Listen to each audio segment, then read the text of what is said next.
자, 안녕하세요. 신명중학교 학생 여러분. 저는 체육교사 구나영입니다. 오늘은 세 번째 3차 시수업을 한번 해볼 건데요. 지난 시간에 배구의 포지션과 배구의 기초 기능에 대해 한번 알아봤습니다. 오늘은 배구의 전술에 대해 한번 알아보도록 하겠습니다. 배구의 전술에는 두 가지가 있습니다. 공격 전술과 수비 전술이 있는데요. 공격 전술을 먼저 알아볼게요. 공격 전술은 먼저 오픈 공격이 있습니다. 가장 많이 사용한다고 생각하시면 되는데, 세터가 좌우 사이드 근처로 공을 높게 세트업하면 공격수가 스파이크 블로커보다 높은 타점에서 스파이크하거나 블로커를 피해 스파이크하는 기술이 필요합니다. 사실 이 앞에는 이렇게 블로킹이 서 있을 거예요. 그래서 높고 길게 공을 올려주면 공격수가 공을 직선, 우리 배웠죠? 직선 스파이크나 크로스 스파이크 혹은 블로킹 아웃, 블록 아웃을 만드는 공격입니다. 두 번째로 속공입니다. 속공은 상대팀 블로커를 따돌리기 위해서 낮고 빠른 셋업으로 공격하는 건데요. 보통 센터들이 많이 활용을 하고요. C킥 같은 경우는 레프트도 많이 활용을 합니다. A킥은 세터와 공격수의 거리가 1m 이내에서 낮고 빠르게 이루어지는 공격이고, B킥은 세터와 공격수의 거리가 1에서 2m 사이 안에서 이루어지는 공격이고, C킥은 낮고 빠르게 세터와 공격수 거리가 3m 정도 되는 곳에서 이루어지는 공격입니다. 다음은 시간차 공격입니다. 마찬가지 블로킹을 피하기 위해서 가장 많이 사용을 하는데요. 시간차 공격은 두 명의 공격수가 시간 차이를 두고 점프하여 한 명은 스파이크라는 신용을 하고 페이크 점프라고 하죠. 그리고 다른 한 명이 공격을 하게 됩니다. 그렇게 되면 앞에 있는 블로커들은 이 페이크 점프를 하는 선수에게 속아서 블로킹을 떴다가 내려가는 타이밍에 이 두 번째 선수가 공격을 하기 때문에 블로커를 속이기 위해 사용을 하면서 세터와의 호흡이 아주 중요합니다. 약속된 플레이라고들 하죠. 그리고 다음은 이동 공격입니다. 주로 상대팀 블로커를 따돌리기 위해서 기습적으로 하는 공격 방법인데요. 세터가 지금 우리가 네트를 바라볼 때 왼쪽을 바라보고 있지만 그래서 공격수도 왼쪽에 서 있는데, 공을 올리는 순간 오른쪽으로 토스를 해서 지금 공격수가 돌아 들어가는 이동 공격을 보이고 있습니다. 물론 반대도 가능하고요.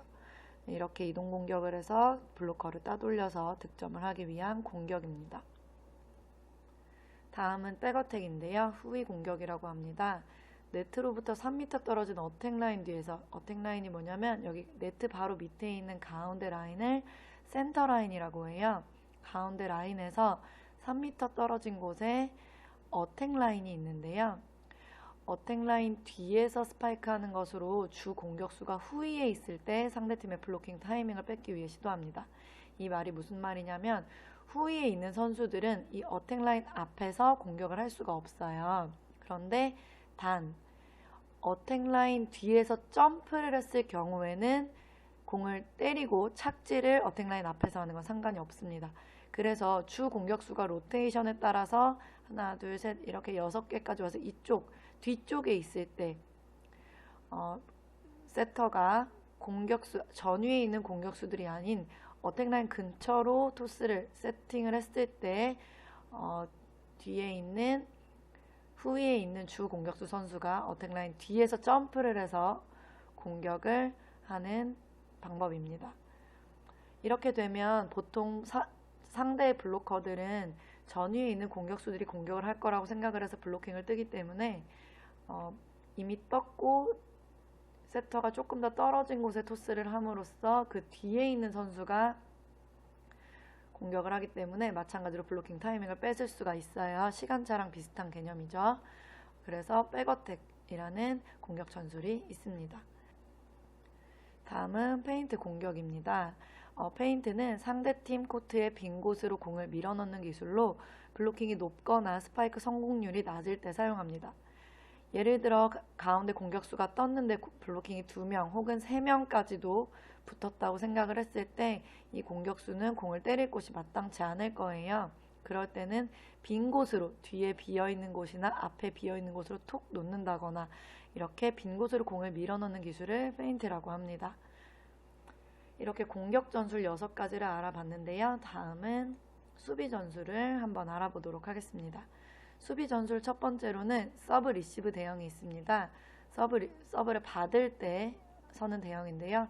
항상 W 형태를 유지하면서 세터의 위치가 전위인 경우에, 세터가 원래 전위 자리인 경우에는 세터가 앞에 서 있고 후위인 경우에는 세터가 뒤에 있다가 앞으로 나가는 대형으로 서게 됩니다. 그래서 5명이서 보통은 서브 리시브를 많이 하고 두 번째 공을 세터가 세팅을 하는 리시브 대형이라고 보시면 됩니다. 다음으로는 스파이크 수비 대형인데요. 블로커 바로 뒤에 있는 선수는 페인트 공격에 대비를 하고 나머지 3명은 블로킹을 피해서 날아올 수 있는 후위에 삼각형 모양으로 대형을 갖추고 수비합니다. 그런데 블로킹 위치나 공격자 위치에 따라서 조금 스파이크 수비 대형이 다른데요. 블로킹을 미처 못 떴을 때는 3명이 세게 날아오는 공을 수비를 하고 앞에 3명은 페인트 공격에 대비를 합니다. 혹은 낮게 떨어지는 공에 대비를 하고요.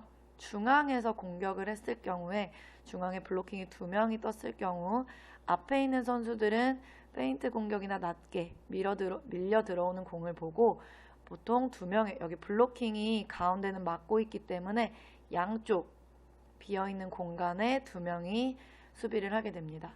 그리고 측면 공격을 할 때에는 2명이 블로킹이 떴을 경우에 앞에 블로킹 바로 뒤에 있는 선수는 페인트 공격에 대비를 하고 자 비어있는 곳 크로스 그리고 블로킹 위로 길게 오는 것 그리고 직선 공격 이렇게 삼각형으로 수비를 한다고 생각하시면 됩니다. 사실 수비는 팀의 그런 시스템적인 연습이 가장 중요하다고 생각이 들어요. 왜냐하면 이 블로킹이 어떻게 떠주느냐, 블로킹이 몇 명이 뜨느냐에 따라서 수비 위치도 완전히 달라지고 일부러 블로킹에서 직선을 비우기도 하고 크로스를 땡기기도 하고 이렇게 블로킹과 수비수들 사이에서 굉장히 유기적인 관계가 필요합니다. 그래서 스파이크 수비 대형 같은 경우는 팀원들끼리 연습이 굉장히 많이 필요한 전술이라고 보시면 됩니다. 다음으로는 경기 방법 및 규칙에 대해서 조금 알아볼게요. 배구는 경기 인원은 6명이고 교체 선수 6명이 있습니다. 그리고 한 세트당 25점이 한 세트죠. 세트당 6회가 교체가 가능합니다. 단 여기에서 리베로와 교체하는 미들블로커 센터 같은 경우는 제한 없이 교체가 가능합니다. 자, 득점은 상대팀 코트 안에 공이 닿았을 때 우리 팀의 득점이 되고 공이 상대팀 선수 몸에 맞고 꼭 코트 안이 아니더라도 바닥에 떨어졌을 때 우리 팀 득점이 되고 상대팀 선수가 반칙을 했을 때도 우리 팀의 득점이 됩니다.